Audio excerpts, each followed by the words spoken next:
Jesus. Cumprimento os irmãos com a paz do Senhor. Quem está feliz com Jesus hoje? Então encontra uma pessoa bonita do seu lado e dê um sorriso para ela. Eu amo fazer isso só para ver que um monte de gente nem para virar o pescoço consegue, né? Tá tão ruim o negócio aí assim, gente. Se não tiver ninguém bonito aí, você vai ter que se contentar. Porque olhar aqui para cima vai ser um desgaste, né? Só está eu e o pastor Roberto aqui. Uma alegria voltar aqui a esse lindo ministério. Cumprimentar aqui a apóstola Verbênia, o apóstolo Célio. São amigos, conselheiros. Conheci há pouco tempo e parece que a gente já se conhece há 1 milhão de anos, né? Eu queria ter duas coisas: a ousadia dela e o tamanho dele, né? Aí eu estava feito, né? Mas é no tamanho só na vertical, na horizontal não, viu? Só, né? Só esticadinho assim, né? Cumprimento aqui também meus amigos, o pastor Renato, que saiu lá de Nova York para me trazer aqui de carro. Pense numa luta. Nós íamos de lá do norte para cá e ele fez esse favor para mim. Deus te abençoe, viu, Renato? Amanhã ele volta sozinho para lá e eu volto para o Brasil. Obrigado por tudo. Deus te honre e te enriqueça, sempre. O Wilsinho, que está aqui fazendo aí as nossas postagens. Pastor Roberto, que é meu, mas está emprestado aqui, né? Deus abençoe você, a sua família. E o pastor Adriano, que eu vi por aí em algum lugar. Foi arrebatado. Ah, está ali. O pastor Adriano é um amigo lá de Newark. Está aqui conosco também. Deus te abençoe. Quem trouxe Bíblia? Então abra a sua Bíblia ou ligue a sua Bíblia. Eu, por exemplo, liguei a minha Bíblia, né? Que não é minha, é emprestada. Eu estava com a Bíblia ali com a letra tão pequena, eu falei, não vou conseguir enxergar, né? Mas foi com essa, é que já faz muito tempo, eu envelheci, né? Agora. Aí o pastor Renato me emprestou o iPad dele. Chique esse negócio, né? Carta aos Gálatas, capítulo de número 2.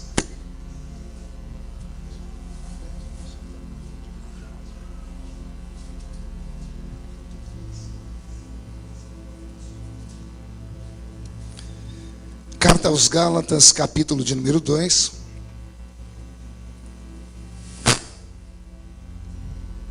Tem que fazer bonito aí hoje, hein? Porque eu estou transmitindo pelo meu Facebook. Eu só tenho 4.400.000 pessoas assistindo o culto agora. Então você vê se dá muito glória a Deus, viu? Porque o nome da igreja é Fogo e Glória. E aí você fica aí com essa cara feia, ninguém vai entender nada, né? Carta aos Gálatas, capítulo de número 2, está escrito assim: depois, passados 14 anos, subi outra vez a Jerusalém com Barnabé, levando também comigo Tito. Subi por uma revelação e lhes expus o evangelho que prego entre os gentios, particularmente aos que estavam em estima, para que de maneira alguma não corresse ou não tivesse corrido em vão. Mas nem ainda Tito, que estava comigo, sendo grego, foi constrangido a circuncidar-se. E isto por causa dos falsos irmãos que tinham se entremetido e secretamente entraram a espiar a nossa liberdade que temos em Cristo Jesus, para nos porem sob servidão, aos quais nem ainda por uma hora cedemos com sujeição, para que a verdade do evangelho permanecesse entre vós. E quanto àqueles que pareciam ser alguma coisa, quais tenham sido no outro tempo, isso não se me dá. Deus não aceita a aparência do homem. Esses, digo, que pareciam ter alguma coisa ou ser alguma coisa, nada me comunicaram. Antes, pelo contrário, quando viram que o evangelho da incircuncisão me estava confiado, como a Pedro o da circuncisão, porque aquele que operou eficazmente em Pedro para o apostolado da circuncisão, esse também operou em mim com eficácia para com os gentios. E conhecendo Tiago, Cefas e João, que eram considerados como as colunas, a graça que se havia dado, deram-nos as destras em comunhão comigo e com Barnabé, para que não fôssemos, ou para que nós fôssemos aos gentios e eles a circuncisão, recomendando-nos somente que nos lembrássemos dos pobres, o que também procurei fazer com diligência. E chegando Pedro a Antioquia, lhe resisti na cara, porque ele era repreendido irrepreensível. Amém. Até aqui. Feche a Bíblia, coloque no banco, na cadeira. Incline a sua cabeça mais um minutinho. Senhor, eu te agradeço, eu te exalto, eu te glorifico. Mais uma vez, a sua igreja fala contigo em primeira pessoa. Agora nós não estamos em um monólogo, Senhor, estamos em um diálogo. A sua igreja ergue a voz aos céus e os céus respondem com a presença doce do meigo Espírito Santo. Eu estarei ministrando a sua palavra com ousadia nesta noite. E eu peço que o Senhor prepare os corações para que recebam a sua palavra que será plantada. Senhor, que esta semente caia em um solo fértil e que todos saiam daqui possuídos de temor e tremor pela sua santa presença. Deus, fala conosco, é o que eu te peço agora e sempre, em nome de Jesus. E a igreja diz: os que podem tomar seu assento aplaudindo a Jesus, porque Ele é bom, porque Ele é maravilhoso. Graças a Deus. Vai dar certo? Só um minutinho, é você que tem que arrumar, então a gente tem que esperar. Então vamos esperar, né? Então vai, arruma aí. Não consigo pregar com esse negócio me atrapalhando, não. E você que está me vindo aí pelo Facebook, é assim mesmo que acontece, às vezes dá problema, né? Se a gente voltasse na época da roça, né, não tinha nada disso. A gente pregava na garganta, os instrumentos eram um pandeiro e uma sanfona, e a gente adorava Jesus na beleza da sua santidade. Mas, como as coisas são modernas, né? A igreja é moderna, está tudo moderno, a gente tem que se adaptar. Mas já está pronto aqui. Ih, agora ele foi arrebatado. Agora ficou sério, né? Dá um glória a Deus aí para empolgar a gente. Até ele chegar, vamos pregando aqui. O que eu vou pregar nessa noite vai mudar a sua história para sempre. Pelo menos o irmão disse amém, esse acredita. Os outros foram tudo na falsidade, acompanharam. Vou falar de novo. O que eu vou ministrar essa noite vai mudar a sua vida para sempre. O texto que o Senhor me deu essa noite é um texto difícil até de ser lido. Imagine ser compreendido ou interpretado. A história desta noite, eu digo história porque eu costumo dizer que eu não sou um pregador do evangelho comum. Eu sou um contador de história. Eu sei narrar histórias da Bíblia. E todas as vezes que Deus me dá uma história, e aqueles que estão me ouvindo conseguem absorver a história, eles saem do culto um pouquinho melhores do que entraram. Então eu quero que você agora respire fundo para receber a palavra, e quanto mais você puder adorar a Deus, faça, porque isso é um culto racional. Amém?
Vivo está.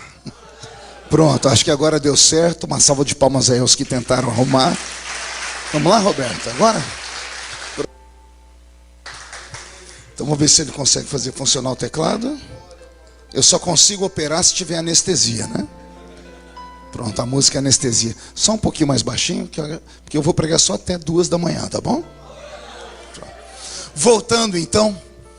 Como eu disse, o texto dessa noite, ele é difícil até de ser lido. Imagine interpretado.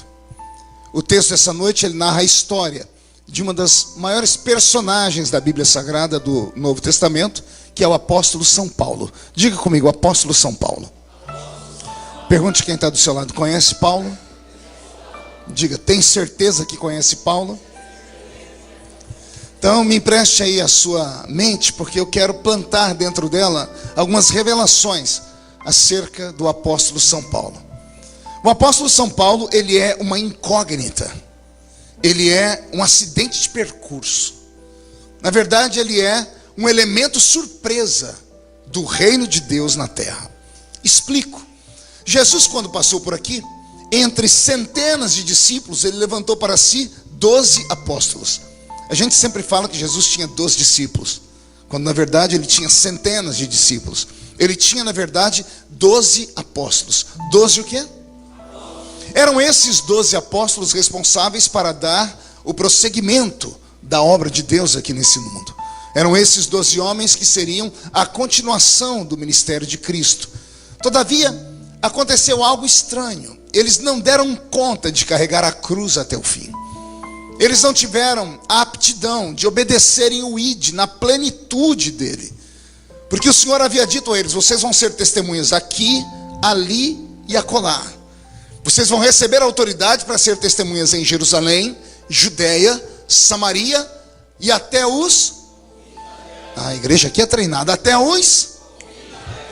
E estava indo tudo muito bem, até que o poder desceu sobre eles. E quando a inspiração desceu sobre Pedro e ele pregou o seu primeiro sermão, Pedro ficou espantado com o resultado da unção que veio sobre ele. Ele pregou uma mensagem e de repente ele tem 3.000 convertidos em um só culto. Somente umas 3 pessoas entenderam, eu vou melhorar. Pense num pregador que prega um evangelho que ninguém nunca tinha ouvido, numa terra que eles já têm uma religião extremamente poderosa. Eles são descendentes de Abraão. E ele prega sobre um Cristo que andou na terra, que era carpinteiro. E quando ele termina de pregar, acusando aquele povo de terem matado o seu Cristo, mas o seu Cristo tendo ressuscitado ao terceiro dia, 3.000 almas se convertem ao evangelho. Se eu perguntasse que é o apóstolo Célio e a apóstola Verbena, como é cuidar de uma igreja desse tamanho, tenho certeza que eles vão dizer: é um Deus nos acuda, né? É um Deus nos acuda. Imagine você de início receber de presente uma igreja com 3.000 membros. 3.000 membros. E assim começa o ministério de Pedro.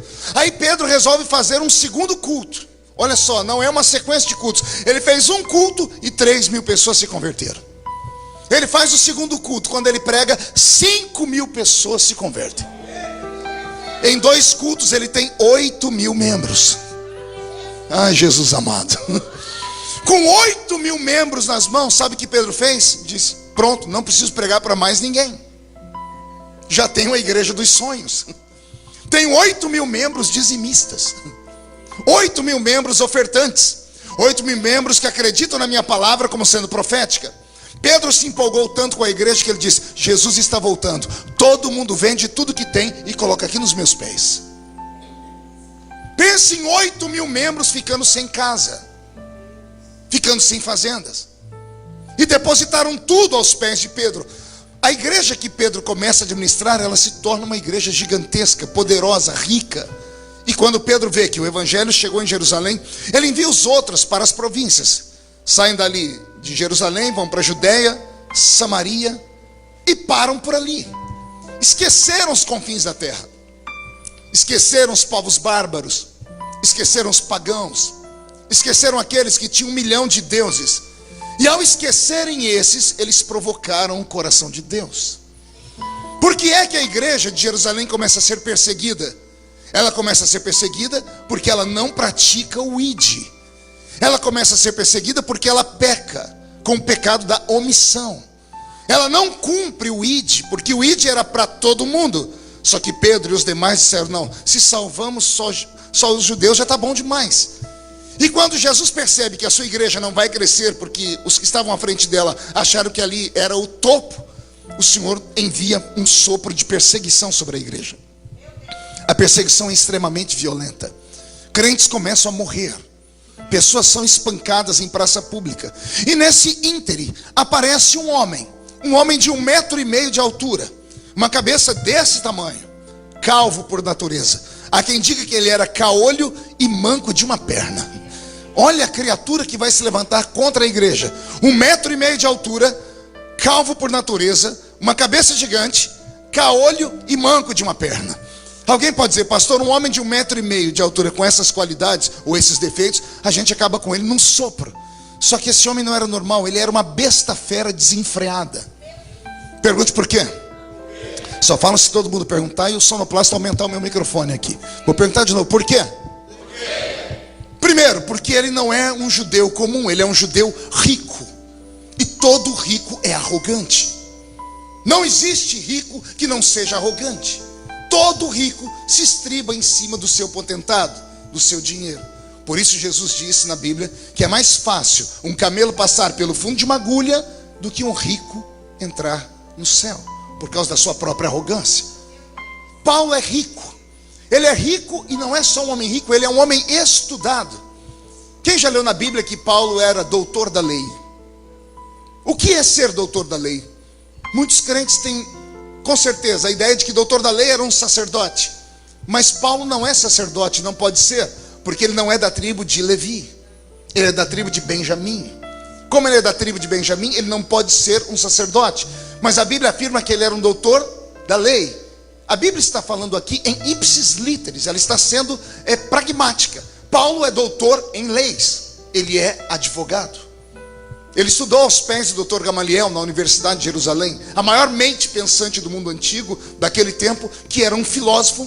Foi daqueles que ministrou ao apóstolo Paulo a maior doutrina que os romanos deram ao mundo, que foi o direito. O direito romano é um dos pilares de sustentação, inclusive, do Ocidente moderno. Então Paulo aprende direito e ele se torna advogado. Pense no homem rico que é advogado. Sendo advogado de família influente, ele consegue algo fenomenal naquele mundo antigo. Ele consegue dupla cidadania. Ele é judeu e é cidadão romano. E isso dava a ele poderes. Ele não é só um homem rico, não é só um homem estudado que tem cidadania dupla. Ele é poliglota. Quando a Bíblia diz, ele falando, eu falo mais língua do que todos vocês, tem crentes que já entram no mistério, né? Diz, meu Deus, Paulo tinha um dom de variedade de línguas. Podia até ter, mas quando ele diz, eu falo mais língua do que todos vocês, ele está dizendo, eu sou poliglota.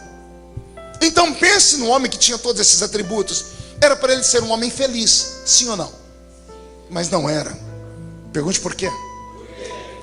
Creio que por causa da sua aparência. Creio que por causa da sua religião. Ele diz, ninguém aqui foi mais fariseu do que eu. E ser fariseu hoje, para nós tem conotação de alfinetagem, de religião mórbida. Mas naquele tempo era ser um religioso extremista. Era ser mais santo do que o próprio Deus.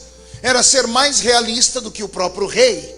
É isso que o apóstolo Paulo era. Eu fui o maior fariseu desta terra.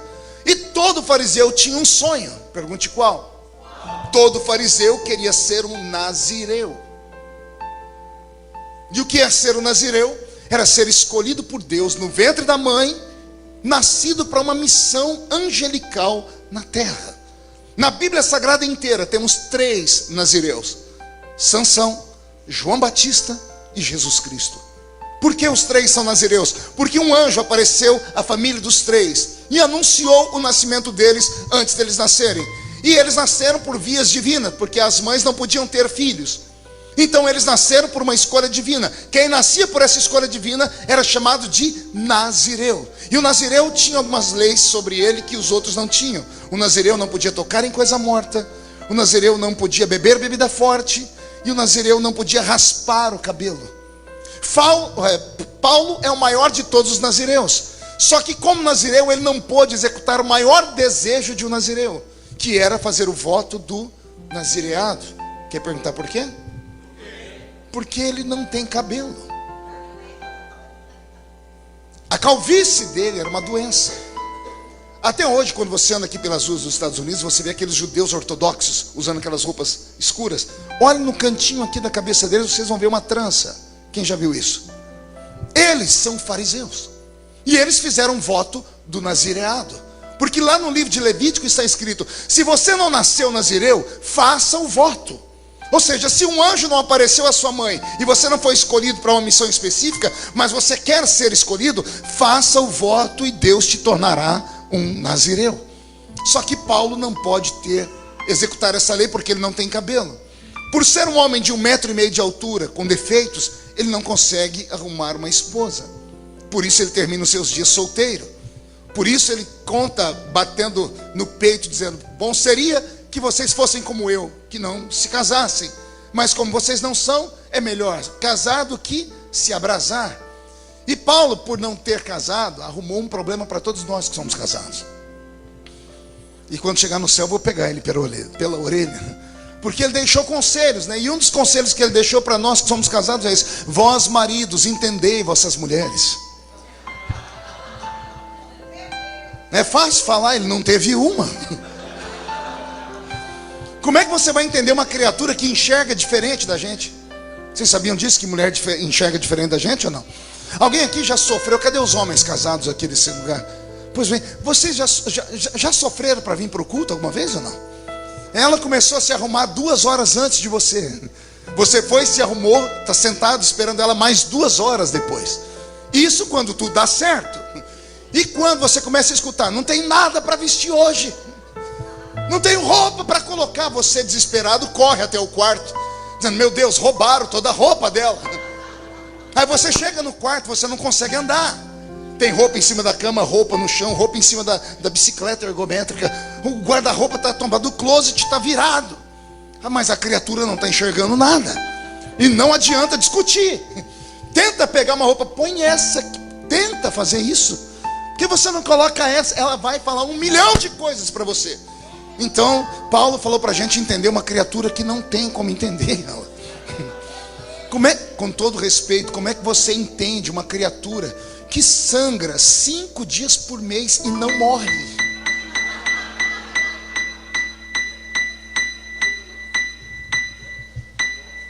É sério, Brasil.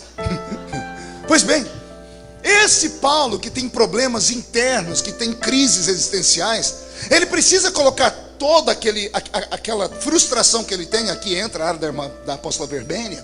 Ele pega toda a frustração dele e ele precisa colocar aquilo para fora. Ele precisa exteriorizar. E não é que ele encontrou um meio. Ele ficou sabendo que o judaísmo, a religião dele, autorizou perseguir um povo que começou com uma nova religião que tinha um apelido chamada O Caminho. Mais tarde o caminho vai se chamar cristianismo. E ele então pega toda a frustração que ele tem com a sua própria vida, com a sua existência, com a sua religião, e ele transforma aquilo em ódio. E ele diz: eu vou fazer um bem para o meu Deus matando os outros.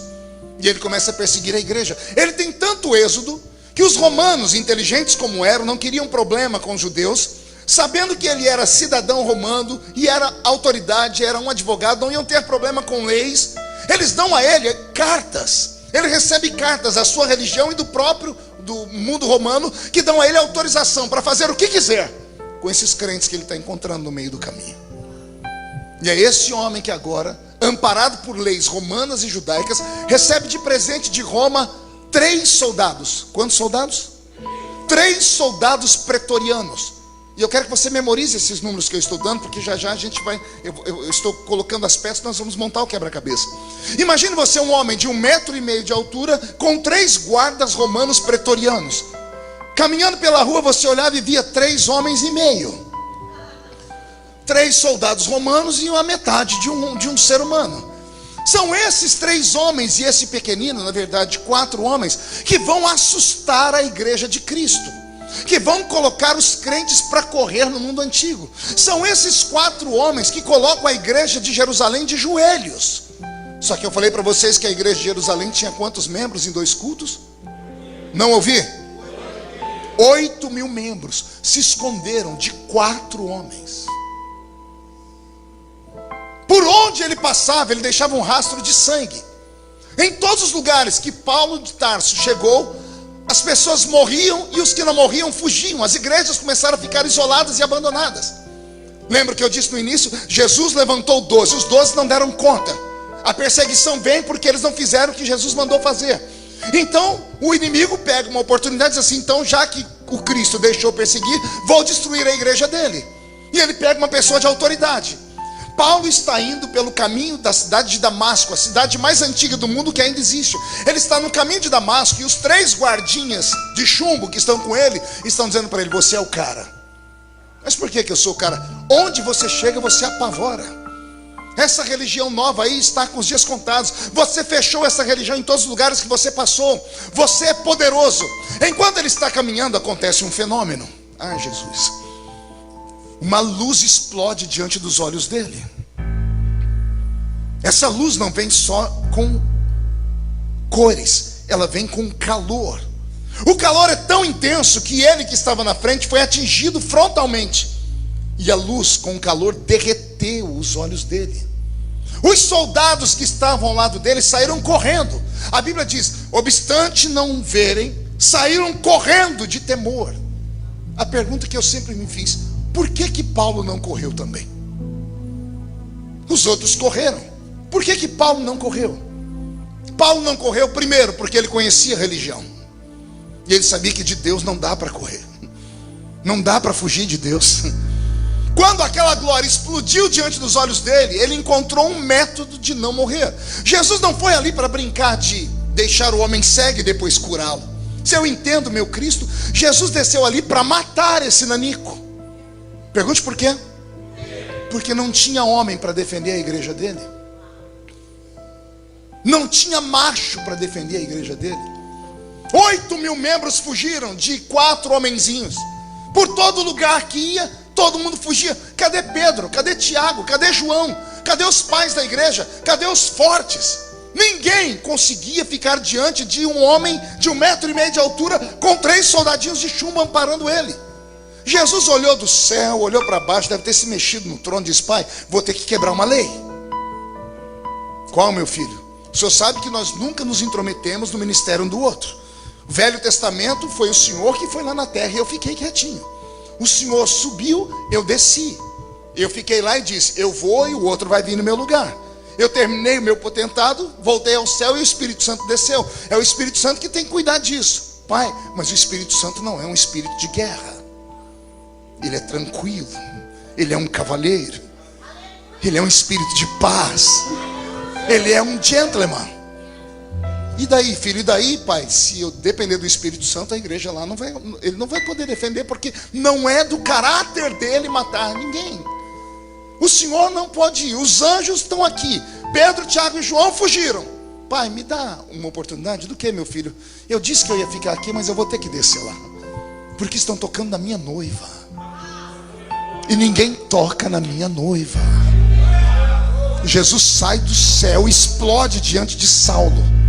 A intenção era matá-lo. Só que o nanico era tão inteligente que quando o olho dele derreteu, ao invés de ele começar a gritar de dor e sair correndo, ele caiu de joelhos. E não existe homem tão grande diante de Deus quando ele está ajoelhado. Quando ele caiu de joelhos, a ira do Eterno cessou. Imagino Jesus olhando para ele, respirando forte. Ele ia matar. Só que como Jesus é a sabedoria encarnada, apóstolo, ele cria um mecanismo tão interessante que seria contra tudo que o mundo moderno conhece. Imagine você se a Souza Cruz, companhia de cigarro, contratasse o Neymar para fazer propaganda de cigarro. Daria certo? Não, porque um atleta, ele é símbolo de saúde. Imagine alguns anos atrás no Brasil, quando o Leonel Brizola brigava com o Roberto Marinho, não esse aqui, mas o dono da Rede Globo. Imagine se a Rede Globo chamasse, eu quero chamar aqui o doutor Leonel Brizola para fazer propaganda da Rede Globo, para ser o garoto propaganda. É coisa impossível. Aí sabe o que Jesus tem como ideia? Ele olha para aquele nanico que está com o olho vazado, mancando de uma perna, 1,5 metro de altura, frustrado, uma besta fera, cheio de crises existenciais. Ele diz assim, sabe o que eu vou fazer com você? Eu vou te transformar no garoto propaganda do Evangelho. Você vai de assassino a plantador de igreja. Você vai deixar de matar e vai dar vida. E não pense que eu estou te perdoando pelo que você fez, não. Você matou meus filhos. Duro será para ti recalcitrar contra os meus aguilhões. Era Jesus dizendo assim para ele, se eu te matasse seria muito pouco por tudo que você fez. Você vai morrer pelo Evangelho, mas não é agora. Primeiro você vai sofrer. Você vai naufragar 3 vezes. Vai ser jogado de cima de muralhas. Vão cuspir em você. Vão te abandonar. Você vai passar fome. Vai passar sede. Vai passar frio. Vai perder a família. Será deserdado. E aí sim, depois eu vejo se eu te deixo morrer ou não. Ele fica cego, mas vivo. A Bíblia diz que ele sai dali e vai para uma terra encontrar um amigo, um tal Simão o Curtidor. Se você for em Israel, a casa de Simão Curtidor ainda existe, à beira-mar. Foi para esta casa que ele foi. E nesta casa, ao chegar, ele se isolou num quarto e foi jejuar. Estou falando que ele conhece a religião? Ele começou a jejuar, cego, jejum e oração. Enquanto ele está jejuando e orando, acontece um fenômeno. O Eterno no céu resolve ungí-lo. Resolve levantar ele como ministro. Resolve dar a ele uma unção para ser um obreiro da igreja. Pastor, por que fenômeno? Isso acontece até os dias de hoje, você já vai entender. O fenômeno é que quando Deus quer levantar um pastor, geralmente ele vai e fala com o pastor da igreja. Deus toca no pastor, diz, aquele homem, aquela mulher tem vocação. Jesus não foi no pastor da igreja. Ele não foi falar com Pedro, nem com Tiago, nem com João. Jesus foi da casa de um profeta, chamado Ananias. E o Senhor disse, Ananias, levanta-te. Pega óleo de azeite, anota o endereço que eu vou te dar. Rua chamada direita. Lá tem um homem que precisa ser ungido. E eu levanto ele para o meu ministério. Ananias não pertence ao alto clero. Ai, Jesus. Ananias não pertence à convenção da igreja. Ananias não senta no púlpito da igreja. Ananias é só um vaso. Um profeta que Deus usa aqui, usa lá e usa acolá. E geralmente, profeta não é muito bem-vindo. Profeta e sacerdote batem de frente. O sacerdote é o que lidera, o profeta é aquele que Deus manda.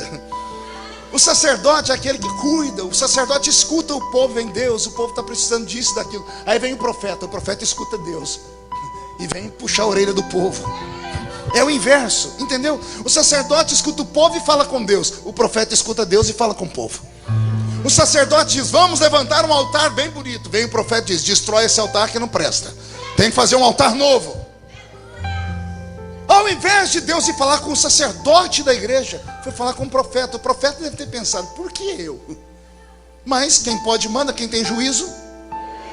O profeta, mesmo achando estranho, pegou o chifre de azeite, a carteirinha de membro, a pastinha com os dados da convenção, apóstolo Berbênia, e ele foi sair. Botou a mão na fechadura da porta, pastor Renato. Quando ele foi abrir para sair, ele resolveu fazer uma pergunta. Senhor, o senhor deu o endereço, o senhor falou que é um homem, mas o senhor não me falou o nome. Qual é o nome do homem que eu tenho que ungir mesmo? E Jesus grita com ele, Saulo de Tarso.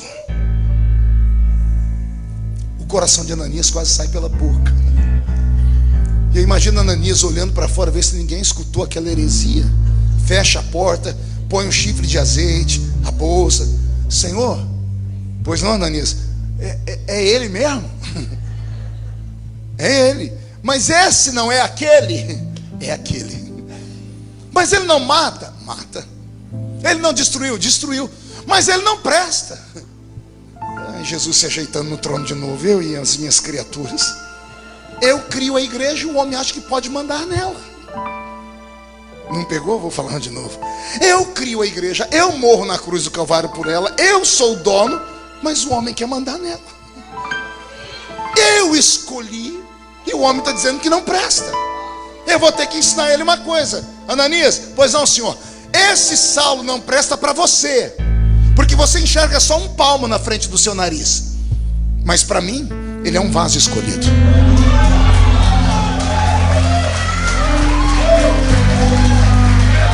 Ele é um vaso escolhido. E por que ele é um vaso escolhido para Deus e é rejeitado pela igreja? Porque Deus enxerga onde a igreja não enxerga. Deixa eu te dar uma palavra que eu só fui aprender agora, que eu estou com quase 100 anos de idade. Deus não erra quando chama ninguém. Eu estava estudando esses dias, apóstolo Célio, sobre a arca de Noé. Eu comecei a rir sozinho. Porque todo mundo pensa que Deus só chamou para a arca Noé. Mas não foi só Noé que entrou na arca. Noé, na verdade, era o único digno de entrar na arca, porque ele tinha currículo. Noé era um homem justo, era um homem temente, por isso entrou na arca, amém? Me conta como era a vida da mulher de Noé, e dos filhos, e das noras. A Bíblia não fala nada deles, se eles eram bons, se eram ruins. Noé tinha currículo, a família não tinha, e entrou na arca. Agora, pior do que a família que não tinha currículo, é o outro grupo que entrou e Deus disse, Noé, quem vai chamar esse sou eu, viu? Não é você não. Você entra com a sua família e fica lá dentro. Aí Deus começa a gritar, cobra! rato, escorpião, gambá. Eu estou chamando vocês para dentro da arca, porque a arca é minha, não é de Noé. Ah, meu Deus, pega essa palavra. A arca não é minha, a arca é de Deus. Então Deus chama para a igreja quem Ele quer. E quando Ele chama, cumpre a nós, temos que sofrer igual sovaco de aleijado para suportar a criatura. É claro que eu, como pastor, já cheguei num 5 na minha igreja e falei assim: você não pode mudar de igreja? Eu te dou carta de recomendação, eu pago o seu salário por um mês, vai embora daqui. Jesus nunca faria isso, né? Porque eu sou homem, às vezes eu não tenho paciência. Mas o certo era a gente receber todos os que entraram aqui e termos paciência. Porque se Deus os chamou para cá, é porque Deus viu alguma coisa neles que nós não vimos ainda. E eu vou repetir: Deus viu algo em você que ninguém ainda viu.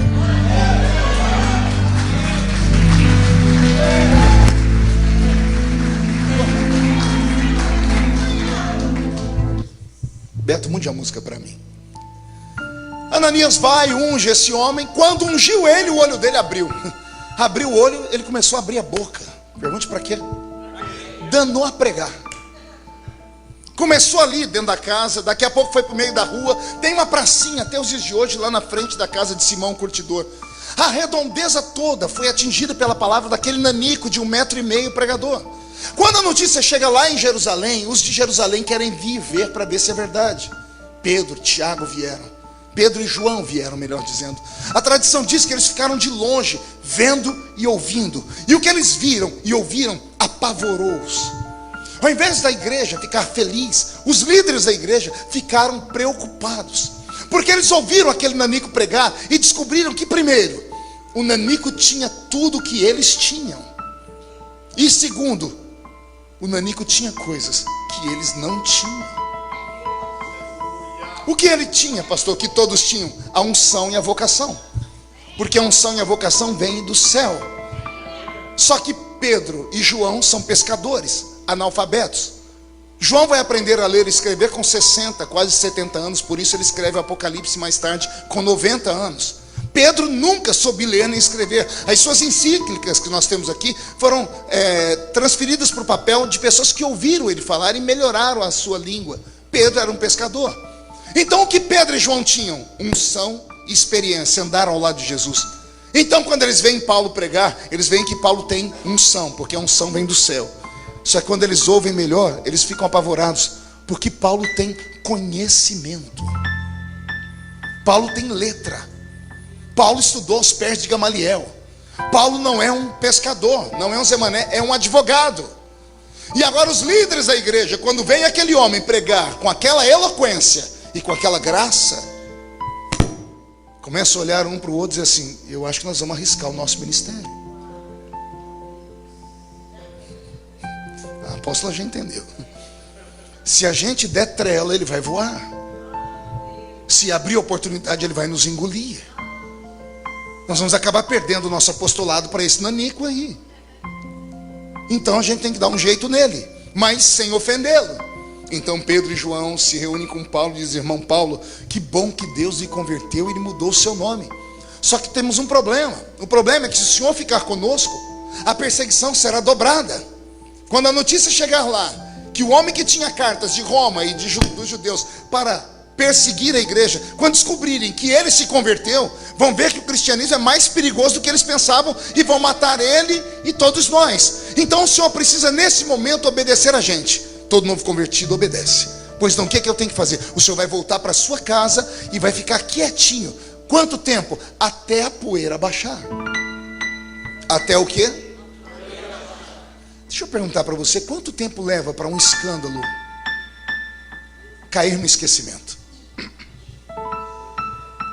Quanto tempo leva para uma poeira baixar?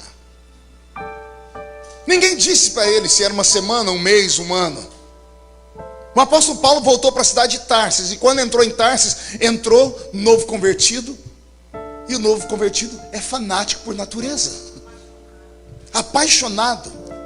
Ele entrou dentro da casa dele, danou a pregar para o pai, para a mãe, para todo mundo. O resultado, expulsaram ele de casa. Ele foi deserdado. Ele não conseguiu mais emprego na cidade de Tarsis. O seu escritório de advocacia faliu. Ele poderia ter pegado uma profissão de ser intérprete. Ninguém queria ser interpretado por um maluco. O homem que passou a vida toda no bem bom, agora é obrigado a aprender a trabalhar com agulha de tricô. Aí você vai vendo na Bíblia dizendo: e eu aprendi a costurar tendas, para não morrer de fome, para não morrer de sede.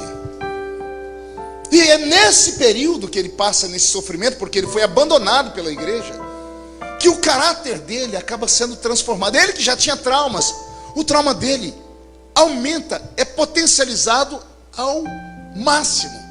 E ele se torna um eremita, uma pessoa difícil de lidar. Ninguém conseguia caminhar com Paulo. Quem conhece a biografia dele como eu conheço, você vê que todos que andavam com o lado dele só dava certo quando ficavam quietos.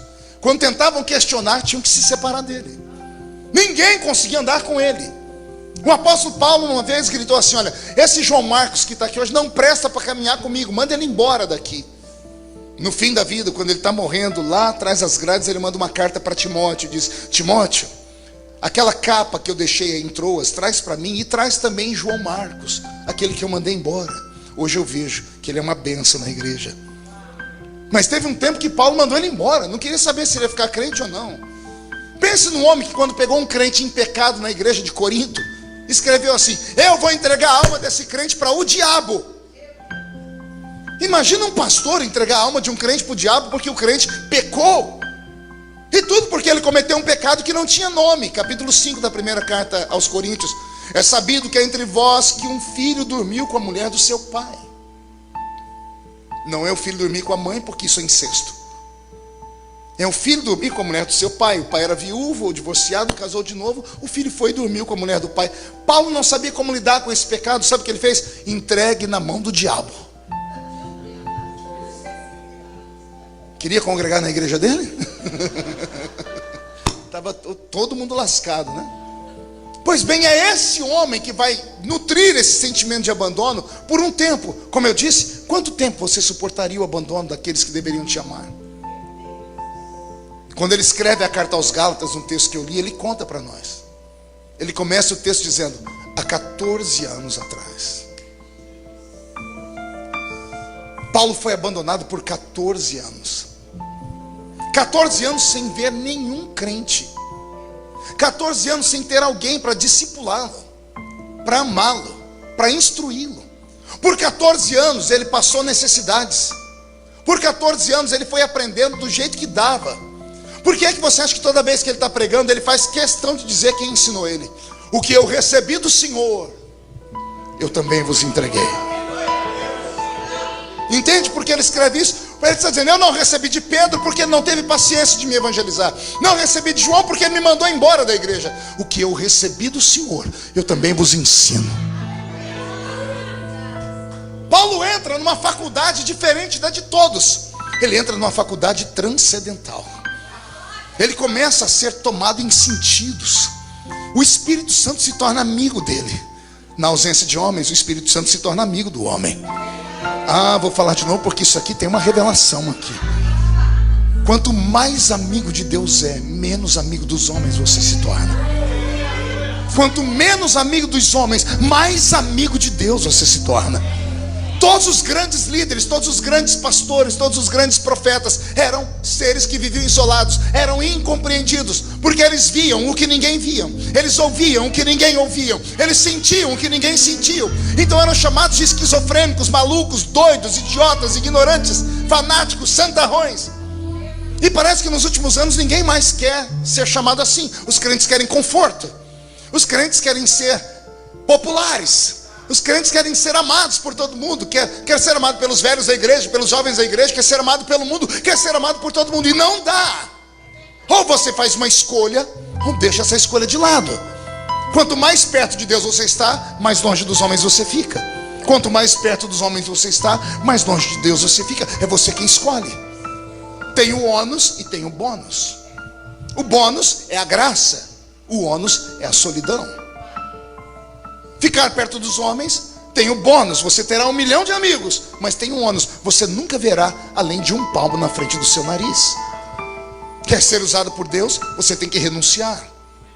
Quer ser um instrumento nas mãos de Deus? Você tem que abrir mão dos seus próprios prazeres, dos seus próprios desejos, de uma vida normal. Porque o poder de Deus não é normal, é sobrenatural. E Deus não pode dar o sobrenatural para alguém que quer levar uma vida comum. Deus não pode encher você do Espírito Santo se você se enche de um monte de porcaria e de tranqueiras. Agora, se você se abstém das coisas do mundo, o Senhor te enche dele. É um pacto. Os dons desapareceram da igreja simplesmente por isso. Eu ainda, quando criança, vi na igreja dons. Eu estava vendo aqui a pastora Aline cantar. Não sei se é pastora, se foi consagrada, Aline. Eu me lembro dela ir na minha igreja quando eu era garoto. Ela era de colo. A equipe Obras de Amor ia cantar na minha cidade. Quando eles chegavam, a igreja parava, porque eles não só cantavam, haviam dons dentro deles. Profetas. Tinha quem tinha visões. Tinha quem interpretava línguas. Quando eles chegavam, a igreja ficava apavorada. A gente queria ver o sobrenatural e víamos. Eles foram, pregaram para nós, cantaram para nós, e o nosso grupo buscou os dons, porque eles disseram que Jesus dava para quem buscava. Como é que você acha que eu cheguei onde cheguei? Porque eu tinha referências. As minhas referências eram espirituais. As nossas referências hoje são esses coachings. A referência nossa hoje são aqueles que falam mais bonito, aqueles que cantam mais bonito. A gente não procura mais aquilo que é sobre-humano. Nós queremos a voz afinada e o instrumento melhor tocado. E nem sempre isso é graça, isso é talento. Não adianta ter o dom e não ter o doador. Não adianta ter o dom e não ter o doador. E agora, quer sentir uma dor violenta? Carisma sem caráter não presta. Porque o carisma é o dom. Mas se você tem o dom e não tem caráter para ter o dom, não presta, vai virar uma maldição na sua vida. Muitos que recebem o dom não sabem lidar com ele. Aí terminam de que jeito? Humilhados e jogados na beira da esquina. É o cantor que o ano retrasado cantou muito, enchia estádios, agora está aí dizendo para todo mundo que está acima da média. É o pregador que diz, não, ninguém prega como eu canto. Ninguém pode fazer isso. Porque o carisma não pode suplantar o seu caráter. É melhor você ter caráter do que ter carisma. É melhor você ser uma pessoa séria, respeitada, do que você ter um dom e jogar esse dom pelo ralo, deixar a sua vida inteira desaparecer. O apóstolo São Paulo recebeu esta graça. Como ninguém queria cuidar dele, o Espírito Santo cuidou. Olha a revelação para você, querido. Isso aqui é uma palavra para homens e mulheres que vieram aqui nesta noite. A igreja não lhes deu oportunidade, e a religião lhe oprimiu, e te deram 1 milhão de pesos sobre os seus ombros, e disseram, ou você faz isso ou você não recebe isso. E você acabou não fazendo nenhuma coisa e nem outra.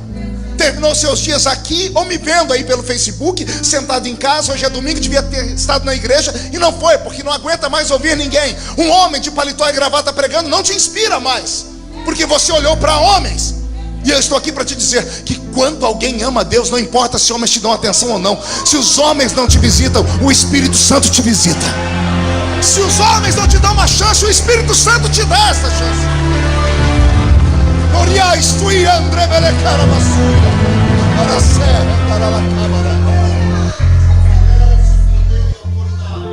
Paulo tinha tudo para ter se tornado um ateu. Ele teve uma experiência com Deus, se converteu e foi abandonado. Foi abandonado por quê? Porque ele tinha dons. Porque alguém que não confiava na sua chamada achou que ele podia tomar a dele. Recebe esta palavra. O que é seu ninguém toma. A porta que Deus abre para você é bênção só para você. Quem tentar entrar por ela morre.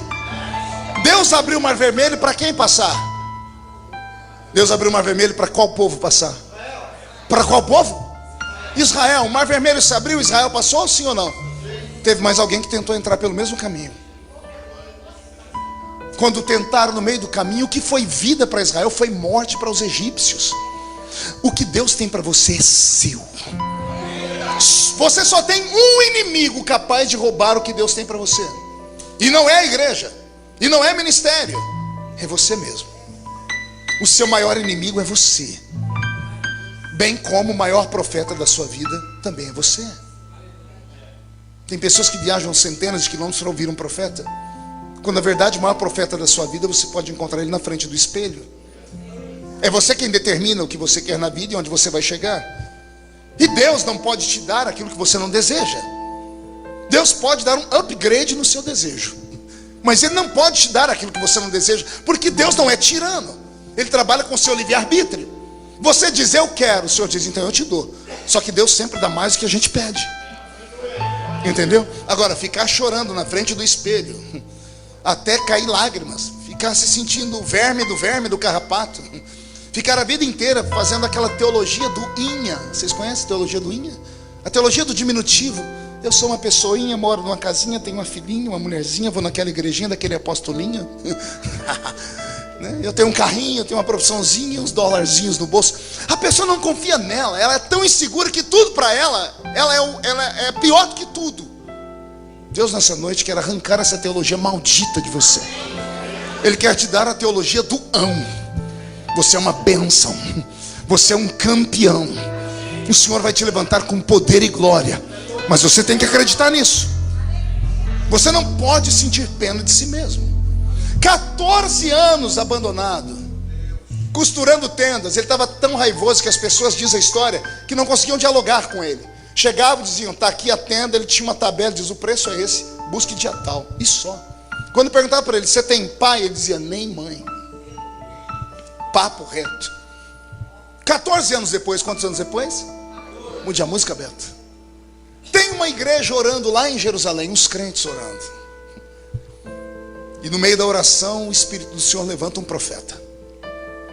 E o profeta grita, apartai para mim Barnabé e Paulo, para a obra que eu os tenho chamado. Ah, pastor, não tem nada de novo nisso. Tem, porque em Jerusalém só tem Barnabé, não tem Paulo. E Paulo não é nome judeu, é grego. O irmão que recebeu a profecia chamou Barnabé e disse, Barnabé, Deus falou que é você e Paulo. E quem é Paulo que vai comigo? A gente não sabe, não tem nenhum Paulo aqui. Barnabé pega os livros de história da igreja, de como a igreja começou, procura os irmãos mais antigos, e ele chega lá na casa de Simão o curtidor. Simão ainda está vivo, e Simão diz para ele, passou por aqui um homem chamado Saulo, e na noite em que ele esteve na minha casa, o Senhor mudou o nome dele para Paulo. Esse homem está na cidade de Tarsis. E Barnabé vai para Tarsis. Ao chegar em Tarsis, ele bate de porta em porta e ninguém conhece o tal de Paulo. Aí ele se lembra que falaram que o nome dele antigamente era Saulo. E Saulo, que na verdade não é Saulo, é Saul. O nome no original é Saul de Tarshite, Saulo de Tarso. Então dão a ele o endereço. Ó, tem um eremita ali, mas cuidado que o homem é bravo. É um nanico que só Deus na causa. Aliás, que nanico que não é invocado, né? Todo baixinho é extremamente invocado, né? Tá aqui a revelação em cores. A história diz que Barnabé entrou dentro da tenda e Paulo achou que ele ia costurar a tenda. Pode deixar a tenda aí, o preço está aqui, busque dia tal. E Barnabé disse, não, irmão Paulo ou Saulo, meu nome é Barnabé, sou presbítero da igreja de Jerusalém. Estávamos em oração e o Espírito Santo falou no seu nome. E ele disse que tem uma obra na minha vida e na sua. E eu vim aqui saber se o irmão tem coragem. A história diz que Paulo não disse nada. Se levantou, quebrou a tenda dele inteira, amarrou o que era importante, foi lá na calçada, subiu na sua caminhonete, porque ele tinha um camelo, um dromedário. Não entendeu? Caminhonete, camelo. Vou falar de novo. Todo baixinho gosta de carro alto. Paulo vai lá fora, sobe na sua caminhonete, amarra no seu camelo, o seu dromedário, sobe em uma das corcovas e grita, irmão Barnabé, vamos embora. Eu estou atrasado, tem 14 anos. Tem 14 anos que eu estou no óleo. Ai, Jesus. Você está pronto para entrar comigo na revelação? Então se ajeite aí, Roberto, me ajude.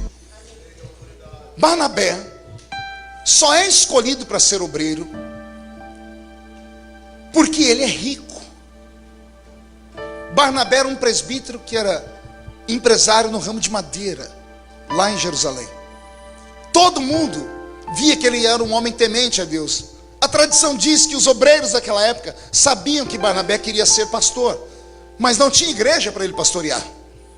Como não tem igreja para ele pastorear, e Deus usa o vaso em profecia, Pedro é obrigado a arrumar uma igreja para ele pastorear, porque o dízimo dele era muito alto. E como era muito alto, ninguém quer perder o dizimista alto. Então Pedro pergunta aos irmãos: como é que nós vamos fazer para não perder Barnabé e para que realizemos o sonho dele? Alguém diz: ó, tem uma igreja que mata pastores. Aqui não tem, né? Só tinha lá em Antioquia, na minha cidade, né? Tem uma igreja que sepulta ministérios. Sério? Onde que é essa igreja? Antioquia. E por que sepulta pastores? Porque é um povo pobre. A cor da pele deles é acima do caucasiano. Eles sofrem preconceitos por serem ignorantes, por serem pobres e cheios de doença. É uma igreja que não consegue manter um pastor. E Pedro então diz: calma aí, se não dá para manter um pastor, Barnabé é rico, não precisa de dinheiro, ele só quer realizar o sonho dele. Então a gente junta o útil com o agradável. Mande ele para essa missão. E o tal do Paulo? Não existe Paulo, isso é coisa de profeta louco. Mas Barnabé achou Paulo. E os dois foram para Antioquia. Chegaram em Antioquia, uma igreja caindo aos pedaços com meia dúzia de membros. E Barnabé todo feliz, é o primeiro culto que ele vai dirigir. Ele não é pregador, mas ele conhece a homilia do culto. Ele sabe como começa: 3 hinos, oração, leitura, oferta, oração de novo, uma palavrinha rápida, terminou o culto, amém. Está feliz, era o sonho dele. Então ele faz tudo isso. Só que ele tem uma agravante: ele tem o Paulo. E ele diz assim: bom, irmãos, estamos aqui, a igreja de Jerusalém me mandou, nós temos o culto, vamos assim, vamos cantar. Na hora da pregação, bom, eu vou deixar o irmão Paulo pregar, né? Ele está deixando Paulo pregar porque ele não sabe pregar. E ele deixou Paulo, e Paulo foi pregar. E quando Paulo vai pregar, pense no negócio. Se você tem paciência de me escutar, imagina ouvir Paulo pregar. 14 anos esperando uma oportunidade. Estava daquele jeito, cuspindo fogo pela venta. Pregou a Bíblia inteira em 5 minutos. Começou em Gênesis, Levítico, Número, Deuteronômio, Josué, Juízes, Ruth, Samuel, Reis, Crônicas, Neemias, Esther, Só, Salmos, Provérbios, Eclesiastes, Cântaros, Isaías, Jeremias, Lamentações, Ezequiel, Daniel, Joel, Amós, Obadias, Miqueias, Naum, Sofonias. Pregou a Bíblia inteira e o povo ficou louco. Barnabé disse: eita, que eu arrumei um pregador bom. Deu certo, eu abro o culto, faço oferta e ele prega. Irmão Paulo, o senhor vai ser o pregador oficial agora. Ô glória.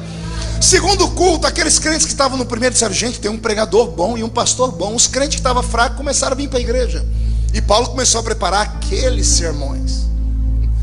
Os primeiros cultos foram uma espécie de laboratório. E aqueles crentes foram os cobaias de Paulo. Eu imagino que aqueles crentes ficaram loucos, porque Paulo era maluco. E Paulo começa a pregar, e a glória de Deus começa a descer. Em um culto, Paulo começa a orar em línguas. Barnabé abre os olhos, mas se lembra: em Jerusalém tem isso também. Pedro falava em línguas, então isso aqui está normal. Ele fazendo o relatório do culto. No outro culto, a igreja começa a encher, Paulo pregando, e ele resolve orar para o batismo com o Espírito Santo. E Barnabé com o olho aberto. Daqui a pouco os crentes em Antioquia começam a falar em línguas, e o Espírito Santo desce sobre eles. Barnabé vai com o relatório.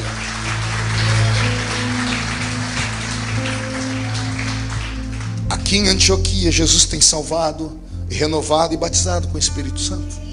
Até aqui está tudo bem, amém? Só que Paulo está daquele jeito. Próximo culto, ele está pregando, os crentes dando a falar em línguas. Paulo para e diz assim: ei irmão, você, sim, o que foi? Você sabe o que você acabou de falar? Ele diz: não, eu estou falando na língua que o senhor falou que é dos anjos. Você não sabe, né? Mas eu sei. Como o senhor sabe? Deus me deu interpretação de línguas. E Paulo interpreta a língua do irmão. Barnabé arregala um olho e diz: eu não lembro disso em Jerusalém. Ah não, mas teve o dia que o Espírito Santo desceu e as pessoas ouviram eles glorificarem a Deus em outras línguas. Isso aqui passa. Parece normal, mas essas notícias começam a sair de 4 paredes e começam a esparramar pelas ruas. Vai na minha igreja. Lá tem gente que não sabe falar nem o inglês nem o português, mas chega lá e recebe um idioma novo. E quem é que ensina? É um professor invisível que aparece lá no culto. As pessoas aprendem a falar em outras línguas, o corpo arrepia. O sobrenatural atrai as pessoas. A igreja começa a se encher da noite para o dia. Paulo se empolga, quer ver um pregador feliz, é dar uma multidão para ele pregar. E Barnabé só anotando, meu irmão Paulo, vai devagar aí, viu? Eu tenho que mandar relatório para Jerusalém. Um belo dia Paulo está pregando, além de orar para o batismo com o Espírito Santo e interpretação de língua, ele resolve orar pelos doentes. Barnabé fica em pé, imagina eu dizendo, como é que é isso aí, irmão Paulo? Eu vou orar para Jesus curar. E ele sai colocando a mão e Jesus começa a curar um por um. Barnabé anota, aqui Jesus cura como em Jerusalém. Porão a mão sobre os enfermos e os curarão. Está indo tudo muito bem. A notícia dos que foram curados esparrama pela cidade.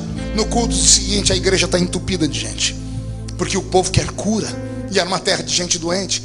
E Paulo ministra a cura, só que ele não dá conta de orar por todo mundo, porque é só ele. Barnabé não sabe fazer essas coisas, porque ele é o homem da religião, é o homem engessado pela religiosidade. E Paulo é o liberto. Barnabé tem que ler a cartilha de Jerusalém, e Paulo lê uma cartilha que veio lá do céu. Calma. Ô, Léo, me ajuda aqui, fica aqui naquele canto ali. Paulo está pregando e orando para Jesus curar, e falou, ô irmão Léo, por favor, vem cá, chega aqui perto de mim. Paulo saca um lenço do corpo dele. Pega esse lenço aqui e me ajuda a curar os outros. Entendeu aí ou não? Me ajuda a curar os outros. Pega esse lenço e começa a colocar na cabeça dos crentes aí. E o Léo vai lá só te fazer. Coloca assim, isso. Ele começa a orar e o homem lá dá um grito. As pessoas começam a ser curadas. Pronto. Obrigado, Léo. Obrigado. Se empolgou. Tá bom, Léo, tá bom. Senta ali, Léo, senta ali. É desse jeito. As pessoas começam a se curar. Barnabé está aqui, ele não sai, ele vai falar Jesus, sai Genésio. Ele diz, como é que eu vou escrever aqui que o lenço do Paulo está curando? Aí Barnabé levanta a mão e diz, irmão Paulo, pois não, Barnabé, línguas tem em Jerusalém. Interpretação, nós já vimos em Jerusalém. Curar colocando a mão, nós já vimos em Jerusalém. Mas curar com a roupa, isso não tem em Jerusalém. Como é que o Senhor aprendeu isso? Aí Barnabé ouve Paulo dizer, o que eu recebi do Senhor. Mas isso não tem em Jerusalém. Não tem em Jerusalém, mas tem em Antioquia. E não existe dom de curar enfermos. Existe dons de curar enfermos. Você já leu a galeria dos dons em 1 Coríntios 11:12? Todos os dons aparecem no singular, mas o dom de curar aparece no plural. Dons de curar. Por que Paulo escreveu dons de curar? Porque um recebe a cura com a imposição das mãos, outro com a roupa, outro com um copo de água, outro recebe a cura por uma oração por telefone, outro recebe através de um ato profético. As igrejas tradicionais não aceitam isso. Lá na minha terra foi um Deus nos acuda para orar pelos outros. Porque os crentes mais antigos dizem, isso aí é mandinga, isso aí é obra de feitiçaria. Vai estar levando flor ungida, mato ungido, tudo ungido. Mas e o que foi feito na Bíblia? Deus não trabalha com formas. Deus trabalha com formas. Pegou isso? Eu comi pudim, eu disse um dia desse numa pregação minha, eu comi pudim no mundo inteiro, em mais de 80 países. Parece que o povo vê pastor, lembra de pudim de sobremesa. Todo pudim que eu comi na minha vida, ele era sempre igual, redondo com um buraco no meio. Mudava o sabor, mudava o tamanho, mas pudim é pudim. Por que o pudim é redondo com um buraco no meio? Por causa da forma dele. E nós às vezes pensamos que a religião é uma forma, e a religião não é uma forma. O culto não é uma forma. Cada dia é um dia. Deus tem uma revelação para cada dia. Um Deus usa gritando, outro Deus usa no vento da caverna de Elias. Um prega com uma eloquência louca, outro pega contando piada. Um canta desse jeito, outro canta daquele outro, e aí está a beleza. Mas o crente que é neófito na fé, não tem entendimento disso, ele diz, não, isso aí não é de Deus não. Tem crente que acha que pode julgar o mover do Espírito Santo na igreja. Tem crentes que são juízes de causas espirituais. Uma vez eu estava numa convenção e eu vi lá os pastores debaterem sobre o cair no espírito. E eu só aqui embaixo olhando. E aí levantou os teólogos dizendo, se cair no espírito depende. Se cair para trás, É do diabo. E citaram um monte de texto da Bíblia, porque Deus não derruba ninguém de costas para não humilhar. Mas se cair para frente, é de Deus, porque todo homem que caiu para frente, ele estava adorando. E eu deixei eles se debaterem. Aí quando estava terminando, eu falei: posso dar uma palavra? Pode, Marco. Eu fui lá no microfone e disse: eu prego em muitos lugares, já vi gente cair sentado, e eu já vi gente cair de lado. E aí, é de Deus ou é do diabo? Não conseguiram responder, eu saí rindo. Eu disse: quem somos nós para tentarmos falar o que Deus pode e o que Deus não pode? Quem é o homem para dizer: eu sei tudo sobre o que Deus já fez ou fará? Não existe um homem, nem uma mulher aqui dentro que já desceu as profundezas do rio ao ponto de tocar o fundo. Quem sabe nessa noite? Pastor, por que o senhor está pregando isso aqui? Porque você vai andar por muitas igrejas aqui em Orlando que são igual Jerusalém. Mas aqui não é Jerusalém, aqui é Antioquia. O que não tem lá, Deus dá aqui. E quando Deus der aqui, não fique com essa cara de tacho, com esse olho seco, parecendo olho de sapo que morreu no dia de enchente. Não fique com essa cara feia, parecendo que foi batizado num pote de vinagre. Não fique com essa boca travada, essa boca de aço, essa língua de ferro, esse queixo de concreto. Quando você ver Deus operar, adore e diga: manda mais, Jesus, manda mais. Uma igreja poderosa, uma igreja poderosa é uma igreja que impacta a sociedade. Não é uma igreja que tem 1 milhão de templos, não é uma igreja que tem a maior arrecadação do mundo, não. Deus não precisa em Orlando de 1 milhão de igrejas. Ele precisa de uma, mas que esta uma impacte todas as vidas que entrarem dentro dela. Deus quer que este ambiente seja tão sagrado e consagrado que todos que atravessarem aquela porta já entrem tomando choque pelo corpo, já dizendo: por que eu estou todo arrepiado? O que é que tem aqui? Que eletricidade é essa? E um outro crente estudado para dizer: o Espírito Santo está aqui. Mas lá na minha não tem, mas aqui tem. Por que aqui tem? Porque nós recebemos do Senhor. E o que eu recebi do Senhor, eu dou para vocês hoje. Depois que começam as curas, a igreja entope de gente. Depois que a igreja recebe os dons, ela fica extremamente possuída pelo temor. Chega um dia que começam a trazer os doentes, aqueles que ninguém nunca levou para ninguém, porque são pessoas que nascem com anomalias, pessoas que nasciam sem braços, sem pernas, sem olhos, e colocadas estão diante de Paulo, e Paulo não arreda o pé. Os livros mais antigos contam que Paulo, quando orava por esses doentes, ele colocava a mão sobre os membros que estavam cortados, ou amputados, ou que não nasceram, e enquanto ele orava, os membros nasciam. Barnabé ficava apavorado: como? E Paulo dizia: eu recebi do Senhor. Mas o que é isso que não tem em Jerusalém?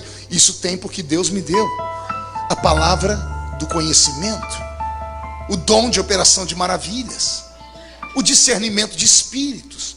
São dons que estão à disposição da igreja, mas que a igreja nunca mais buscou. E por isso a igreja tem que ficar aí escorada em um único homem que prega, em uma música. Quando falta o cantor, acabou a música. Quando acabou o culto, quando falta o que prega melhor, acabou o culto. Porque nós ficamos atrelados em um só ser humano. Somos um corpo, e cada um tem uma função nesse corpo. E eu sinto que Deus está falando isso aqui porque essa igreja está preparada para ouvir. Deus não falaria isso se essa igreja não estivesse preparada e pronta para a maturidade. Por quê, pastor? Porque cada um de vocês pode nesta noite receber o dom. Alguém gostaria de receber este dom? Mas como é que você quer receber o dom com esse jeito? Braço cruzado, mascando chiclete, lixando a unha. Aqui não é um teatro. Quer receber? Busque. Quer receber? Fale com quem pode dar. Quer receber? Faça um pacto com Ele, e você vai ver o céu abrir e Deus descer sobre a sua vida numa unção e numa autoridade incrível.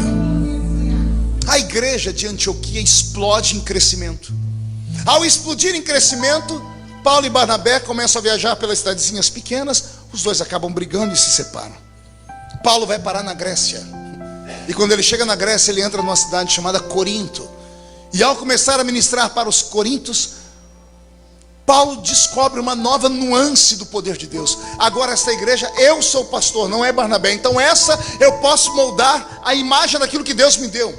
E a igreja de Corinto se transforma na igreja mais poderosa da história.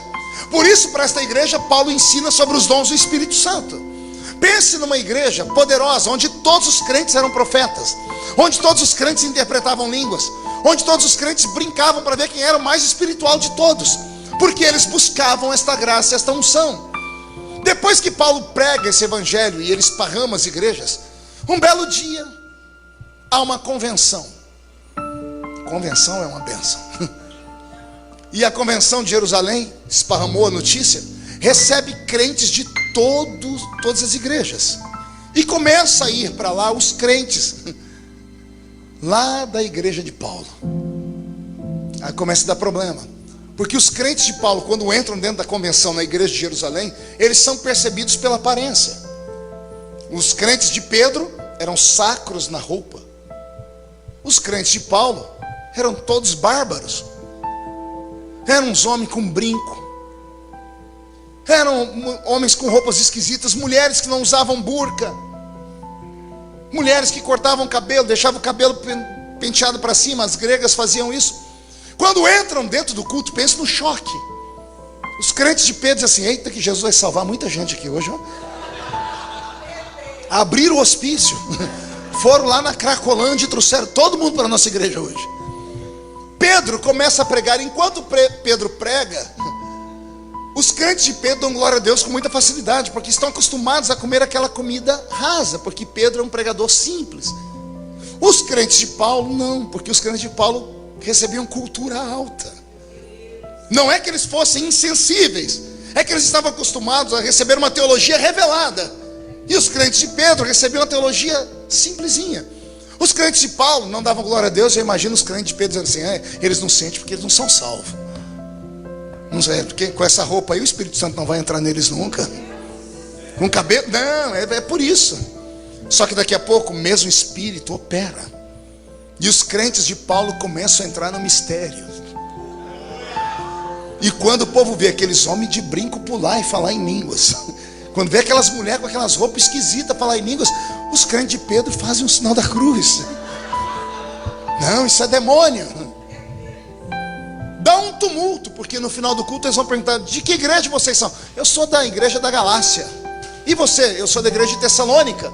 E você? Eu sou da igreja de Antioquia. E quem é o pastor de vocês? O nosso pastor é o apóstolo Paulo. Apóstolo o quê? Paulo. Não tem nenhum apóstolo Paulo consagrado por esse ministério aqui não.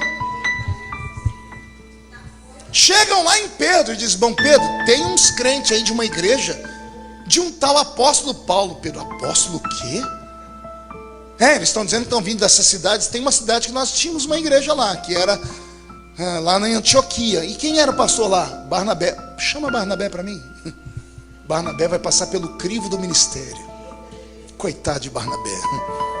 Está ele sentado e o povo dizendo: que história é essa? Que história é essa que nasce braço, que nasce perna? Quem é esse tal de Paulo? Estão dizendo que ele começou com você lá. E eu imagino Barnabé gaguejando: é aquele que o Espírito Santo falou, ué. Que Espírito que falou, rapaz? Eu não consagrei ninguém. Nós não escolhemos ninguém. Você puxou a capivara dele? Capivara no Brasil é uma ficha corrida, né? Você sabe quem é o pai dele, de onde ele vem? Como é que se consagra alguém? Mano, não fui eu que consagrei não. Quem consagrou ele? Chama ele aqui. Ai, Jesus. Pode imaginar a cena? Pedro e Paulo.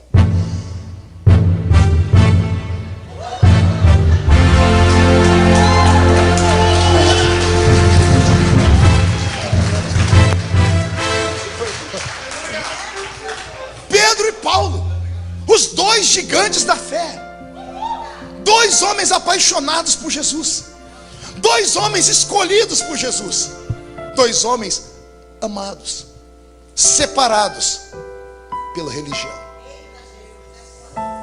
Paulo conta que quando chegou perto de Pedro, Pedro fez a seguinte pergunta para ele: quem te consagrou apóstolo? Ninguém perguntou para Paulo: como é que o cego vê? Como é que o surdo ouve? Como é que o paralítico anda?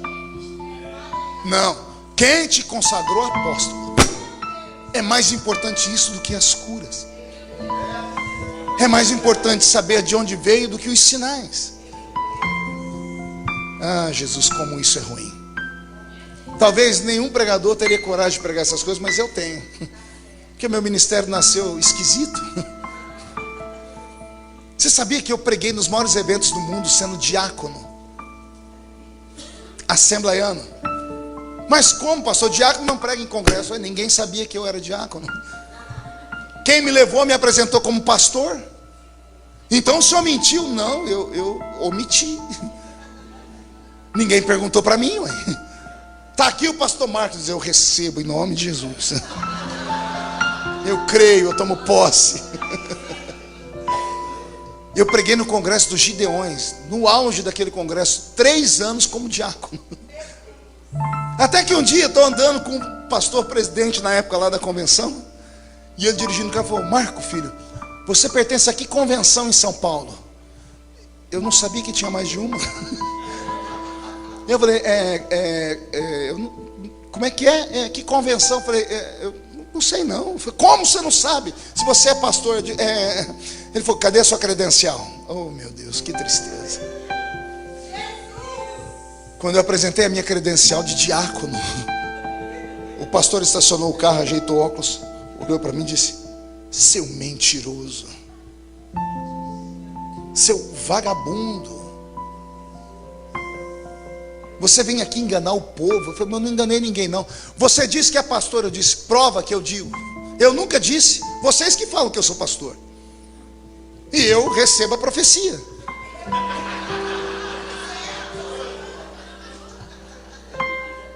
Esse pastor ligou para o pastor José Wellington Bezerra da Costa, presidente da Assembleia de Deus do Brasil. Só tem 160 mil templos sob a administração dele. Pastor José Wellington, o senhor conhece Marco Feliciano? Eu falei, não sei quem é não.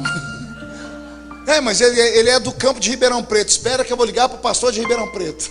Oh meu Deus. O pastor José Wellington ligou para o pastor Santana, Antônio Silva Santana. Pastor Santana, o senhor conhece Marco Feliciano? Conheço, é um diácono aqui da igreja. Ele é o que, Santana? Diácono.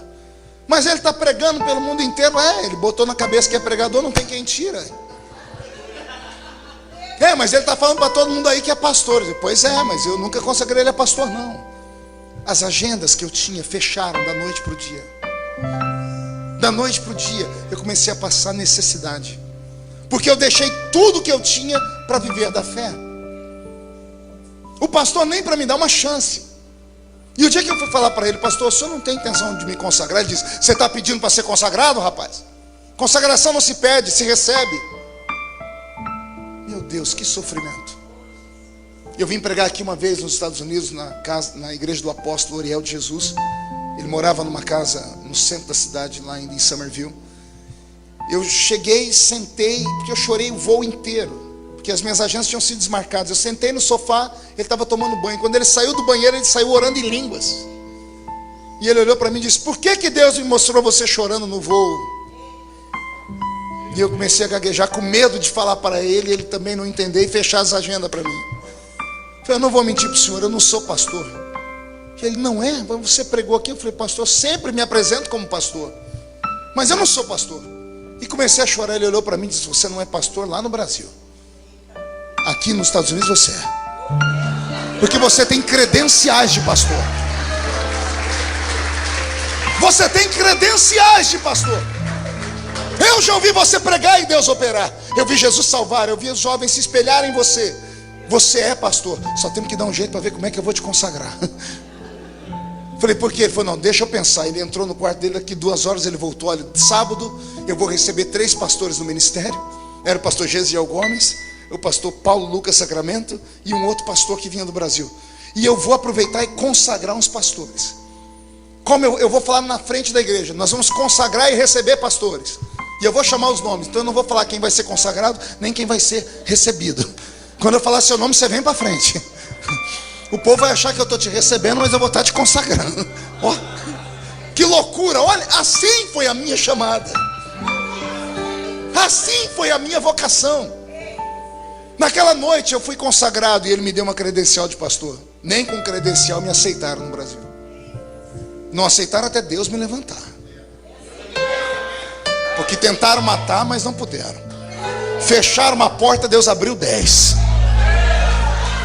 Me expulsaram do ministério, 10 ministérios me chamaram. Hoje, todos me chamam de pastor e ainda tem que me chamar de deputado federal. Você consegue imaginar o que é isso? Mas eu tinha a oportunidade de ler na cartilha deles. Porque o meu pastor me propôs: eu te consagro se você abandonar a itinerância e pastorear essa igrejinha aqui lá não sei onde. Eu falei: pastor, mas a minha vocação não é essa, eu sou um pregador, eu não sou um pastor de igreja. Ele falou assim: prova, pastor tem que pastorear, tem que sofrer. Na cultura assembleiana, né? Você quase mata a pessoa, porque aquele que foi consagrado quase morreu também. E aí então o que ele passou, ele quer que o outro passe, quando na verdade tinha que ser o contrário. Se você sofreu, não faça as outras pessoas sofrerem. O que não foi bom para você não é bom para os outros também.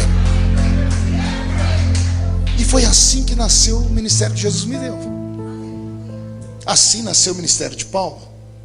Diz a história que nesse dia que Paulo e Pedro ficaram face a face, Paulo desconcertou Pedro. Paulo disse aqui no texto, preste atenção com o espírito. Olha o que Paulo diz: Pedro, Jesus deu para você um evangelho diferente do meu. Pastor, mas o próprio Paulo disse: ainda que um anjo de luz se apresente e pregue um outro evangelho, seja ele anátema. O próprio Paulo diz: Pedro, Jesus te deu um evangelho diferente do meu. O seu evangelho é o evangelho da circuncisão. O meu é o evangelho da incircuncisão. O seu é o evangelho da lei. O meu é da graça. Enquanto você corta o prepúcio do órgão genital dos moços para eles serem salvos, o meu Jesus circuncida o coração. Ele muda a mente, o caráter. Ele muda os valores. Ele transforma a personalidade. Você vê esses crentes meus, eles podem não ter cara de crente, mas tem coração de crente. Plantam igrejas, são dizimistas. Se você colocar qualquer um desse aí para pregar aqui, você vai ver o que acontece em Jerusalém. Coloque aquela mulher com aquela roupa estranha para pregar aqui, para você ver o que acontece com as suas. Paulo diz aqui a carta aos Gálatas: há 14 anos atrás eu encarei Pedro na cara. Lembra que eu li aqui o último versículo? Paulo diz: e eu resisti a Pedro, a Cefas, na cara. Paulo encarou Pedro, eles quase saíram no tapa por causa da igreja. Por quê? Um tinha uma visão, o outro tinha outro. Só que os dois são apaixonados por Jesus. Jesus precisava de um e precisava do outro. Eles nunca caminharam juntos, terminaram a vida, um lá, outro cá, mas os dois deixaram um legado. Jesus respeitou a chamada dos dois. Jesus aceitou como ambos viam a sua presença. E isso fez do cristianismo ser o que é hoje. Pois bem, Jesus me trouxe hoje aqui só para te dizer: até quando você vai sofrer dentro de uma religião morta?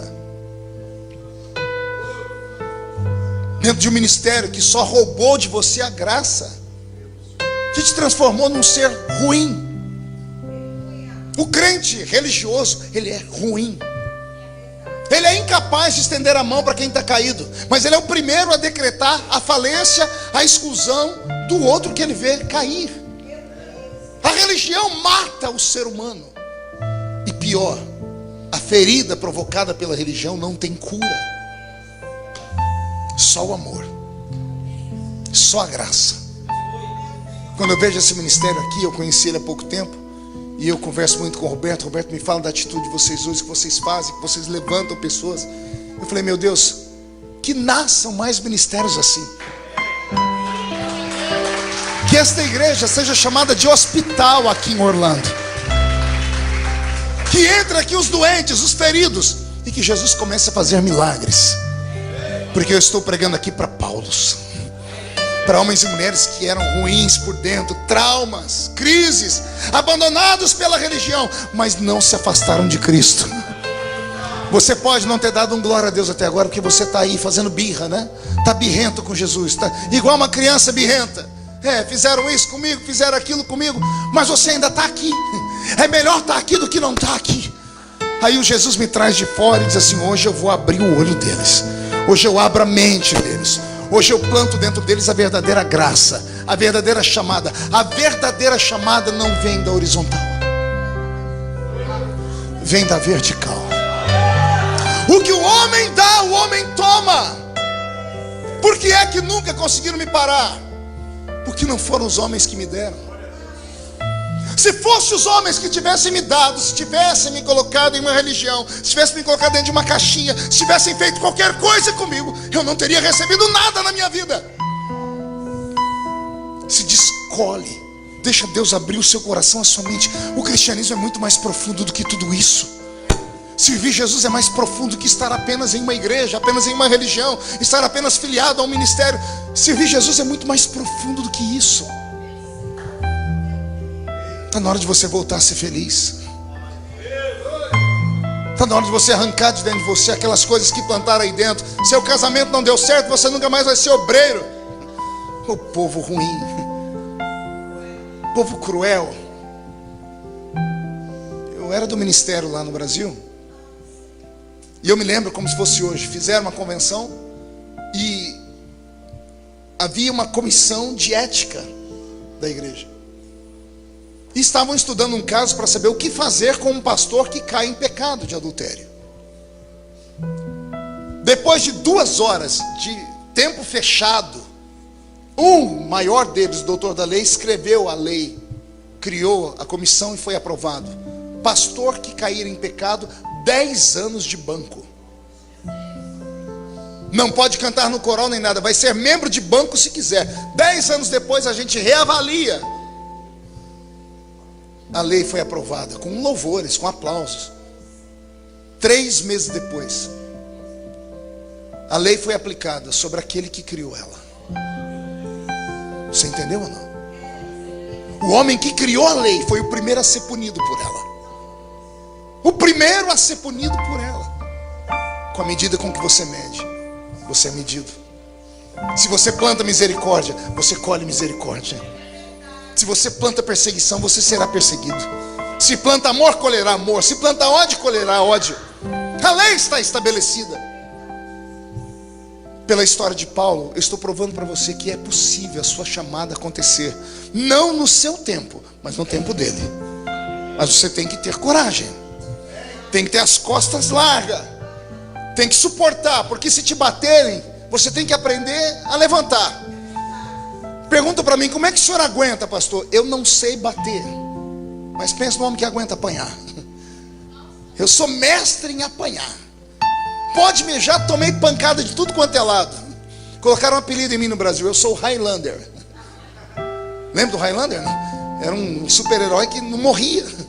Podia fazer o que fosse nele, que ele terminava o filme, ele estava vivo de novo. Os meus amigos perguntam, como é que a gente faz para ser como você? Eu disse, eu plantei a vida toda misericórdia. Quem planta misericórdia, colhe misericórdia. Eu sempre honrei os meus pastores, enquanto eles faziam o que Deus mandava. Quando tocavam em mim, eu não brigava com eles, mas eu me retirava e ia orar. Nunca levantei a mão nem a voz para um pastor meu, nunca. Mesmo sabendo que eles estavam fazendo alguma coisa que não era devido. Eu ia chorar, subia a montanha, gritava. A árvore que me acompanhava na oração, coitada, eu arrancava a casca dela, tanto tapa que eu dava nela. Mas eu não tocava nos ungidos do Senhor. E eu orava, Senhor, me abre o caminho. Você não vem pedindo para Deus te abrir o caminho? Você acha que você veio mesmo hoje aqui porque alguém te convidou? Você acha que você veio atraído pela propaganda que foi feita? Nada disso, foi o Espírito Santo que te trouxe. Ele te trouxe para dizer para você, você vai morrer se continuar do jeito que está. Vai passar o tempo, vai passar a oportunidade, vai embora a sua saúde, e você vai terminar os dias vazio. Não deixe a religião te matar. Homem não conhece tudo sobre Deus. Cada um Deus trata de um jeito. Não tente fazer da sua experiência pessoal uma doutrina. Não tente fazer com que Deus haja com o seu irmão do jeito que ele age com você. Não tente, é impossível, não vai dar certo nunca. O que é seu é seu. E o que é do outro, do outro. A um Deus pede isso, ao outro Deus pede outra coisa. Velho Testamento, Davi peca, dorme com a mulher que não é dele, manda matar o marido dela e vive. Mas na lei o adúltero morre, mas Davi vive. No Novo Testamento, tem um casal que vendeu a casa por um valor e diz que vendeu por outra. Eu nem a minha venderia. Eles ainda deram alguma coisa na igreja. E os dois morreram porque contaram uma mentira. Só que eles morrem na graça. A graça é o perdão, não é?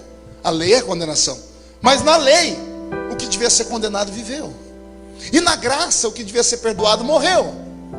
Então não existe uma fórmula. Cada um é cada um. Deus tem um mistério com cada um.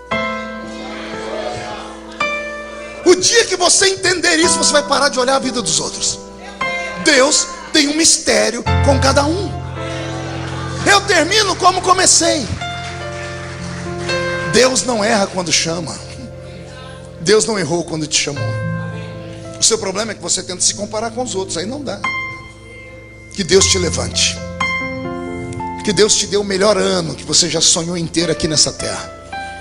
Que a sua vida cresça. Que você dê muitos frutos. Que você possa voltar a sentir o gozo de servir ao Senhor. E se isso acontecer, a sua família toda será atingida por essa graça.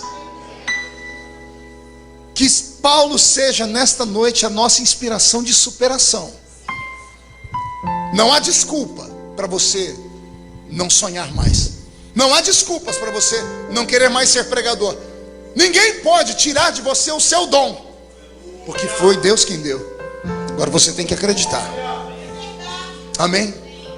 Fica de pé comigo. Vou pedir para você fechar os olhos. Vou pedir para você inclinar a cabeça. E eu queria nessa noite aqui orar aqui no altar, somente com homens e mulheres que carregam uma ferida na alma, um trauma, um transtorno, uma mágoa, uma humilhação provocada por ministérios. Pastor, mas se eu for, o que vão falar de mim? Quem fala de você não paga as suas contas. Mas Jesus pode hoje colocar uma cura. Eu já tenho um irmão aqui. Incline a sua cabeça. Meu orgulho me tirou do jardim, tua humildade colocou jardim em mim. Vem, você está ferido. Se eu vender, você está machucado. Você está machucada. Em troca do amor, você sente dores. Vem. Eu já tive onde você está. Eu já tive onde você está. Eu já vi pessoas quererem se matar. Nem se merece. O amor se ganha, de graça o recebe. Eu quero conhecer Jesus. Eu quero conhecer Jesus. Ser achado nele. Quero conhecer Jesus. Eu quero conhecer Jesus. Meu amado é o mais belo entre milhares e milhares. Meu amado é o mais belo entre milhares e milhares. Nerai sui antrevelecando roas, narabashuri que antrevelecara las tormas. Roberto, só um pouquinho mais baixinho. Nós tivemos no Brasil neste último ano pelo menos 5 ou 6 pastores que se mataram. Um deles era meu filho na fé, da minha igreja. Tem pessoas vendo a gente pelo Facebook agora, pela internet. Quando eu faço um convite desse de altar, não é uma coisa de religião. É porque a Bíblia diz que quem pega nas pontas do altar encontra misericórdia. Em nome de Jesus, arruma força. Eu sei que você já não acredita mais nisso. Pastor, eu já fui muitas vezes, não acredito mais. Venha. Ainda que você não sinta nada, venha. Deixa Jesus tratar você nessa noite. Você ainda vai dar muito certo. Seu ministério vai ser grande. Escreve o que eu estou dizendo. Deus não abriria a boca dele para trazer um profeta para falar essas coisas se algo extraordinário não fosse acontecer. Você tem que pelo menos ter uma atitude, coragem. Quebra esse maldito orgulho. Essa mágoa nunca te levou a nada. Você não consegue se adaptar em lugar nenhum por causa disso. Venha, vença. Venha, isso, venha. A igreja orando, a igreja orando. Está acontecendo milagres aqui. Ah, meu Deus. Ah, meu Deus.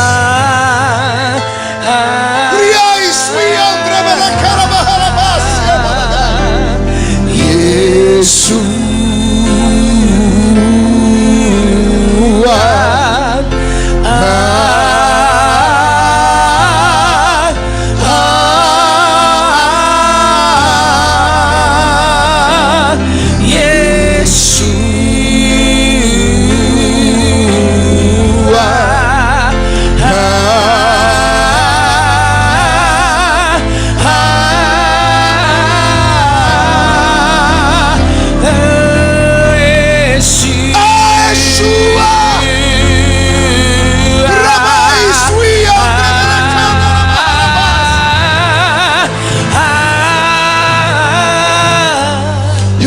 Ajuda.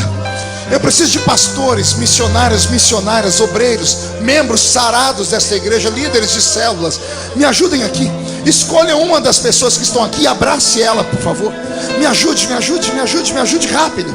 Saia do seu lugar, não importa de onde você é. Venha, venha, líderes, os levitas da casa do Senhor, venham, me ajude, me ajude, me ajude. Eu preciso de alguém para abraçar. Renato, Renato, vem cá, abrace o Léo aqui para mim, vem cá, por favor. Pastor Renato, vem cá. Eu preciso de alguém para abraçar esse irmão aqui. Cadê os obreiros? Isso. Eu preciso de alguém para abraçar essa irmã aqui. Eu tenho aqui isso. Por favor, irmã Simone, abrace ela, por favor. Eu preciso de alguém para abraçar esse moço aqui. Tem um jovem para abraçar esse rapaz. Venha, em nome de Jesus. Vai, Roberto. Yeshua.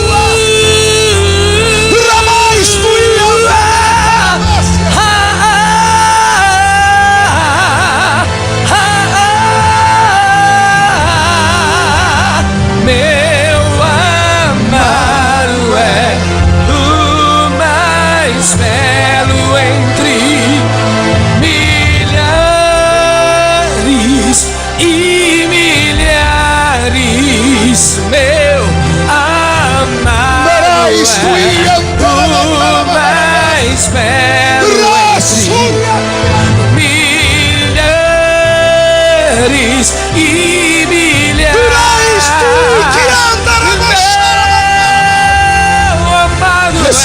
recebe, recebe a cura. Mais belo entre recebe a milhares e milhares.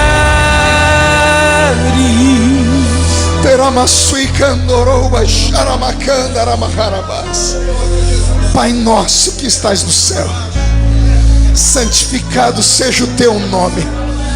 Venha a nós o teu reino. Seja feita a tua vontade, assim na terra como nos céus. O pão nosso de cada dia nos dai hoje. Perdoa as nossas ofensas, assim como nós perdoamos a quem nos tem ofendido. Não nos deixes cair em tentação, mas livra-nos do mal, porque teu é o poder, teu é o reino, tua é a glória. Pai nosso dos céus, Espírito Santo, cura. Espírito Santo, arranque o mal. Espírito Santo, liberta. Espírito Santo, devolve. Os batizados comecem a orar em outras línguas. Os profetas ressuscitem. Tua vontade seja feita na terra como é no céu. Deixa o céu descer na terra. Você que está em casa, recebe esta graça. Recebe esta visitação na sua casa. Do céu, Deixa o céu descer. Deixa o céu descer. Deixa o céu descer. Deixa o céu descer.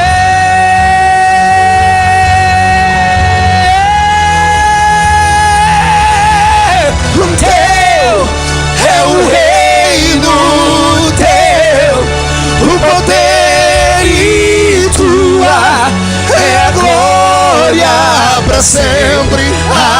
Amém. Teu é o reino,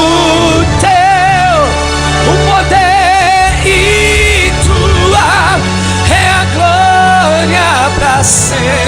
Amém. Eu profetizo que o mesmo Espírito que visitou Paulo quando estava abandonado em Tarsis visite a sua vida nesta noite. Eu profetizo que as mesmas revelações que foram dadas ao apóstolo São Paulo sejam dadas a todos os que estão debaixo deste teto nesta noite. Todos os que vieram à frente estão ajoelhados, fiquem de pé. E todos os que estão de pé, levantem a mão direita para o céu aberta comigo e diga em nome de Jesus: a religião não me atrapalhará, os demônios não me roubarão mais. Eu ordeno que todos os demônios que lutaram contra a minha fé venham para a palma da minha mão. Feche a sua mão com autoridade. Eu conto até 3, você joga no chão e pisa em cima.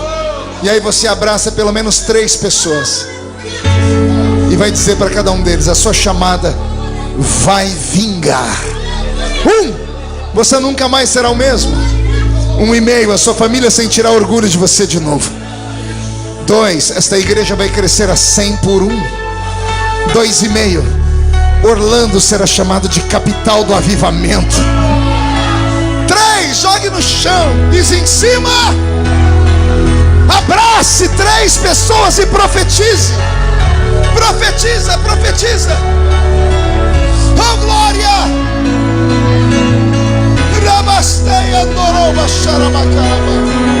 Tu és a minha luz, a minha salvação, a ti me renderei.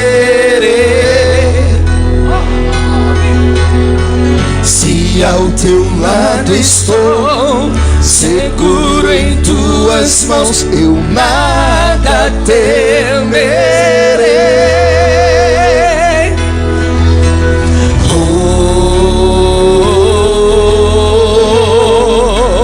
tu és santo, ó Senhor.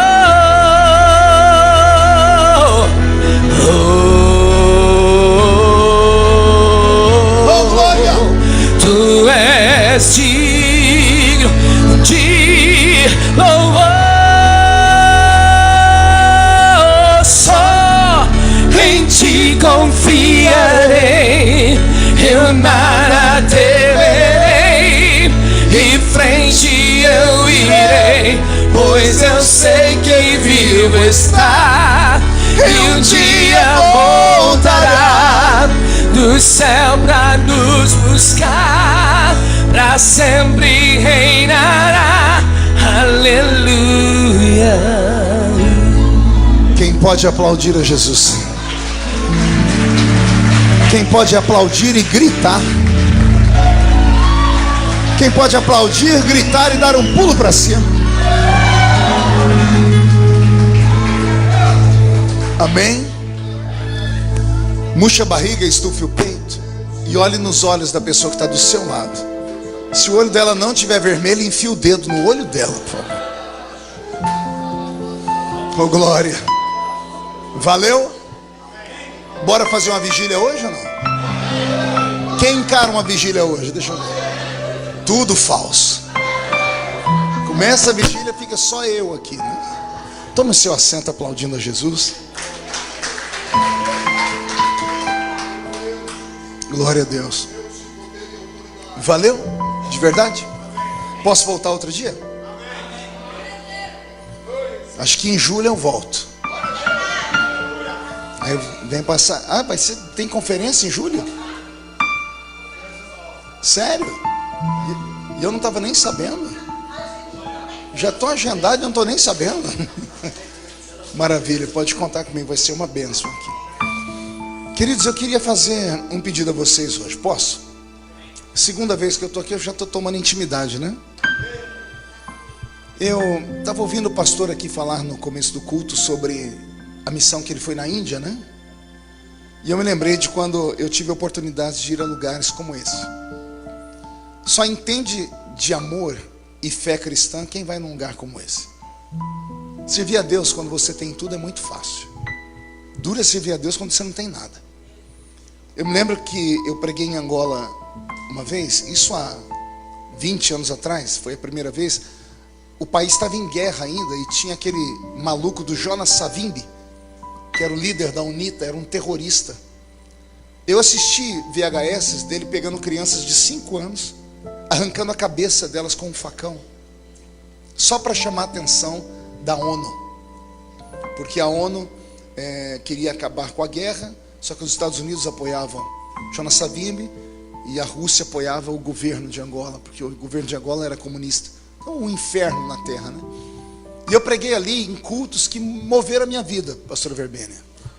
Moveram assim, imagina eu, um assembleiano, criado no meio do mato, onde tudo era pecado, até respirar era pecado.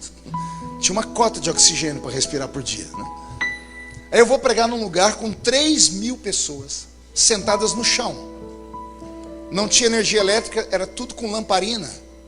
O pastor improvisou um microfone ligado numa caixa de som, ligado numa bateria de carro.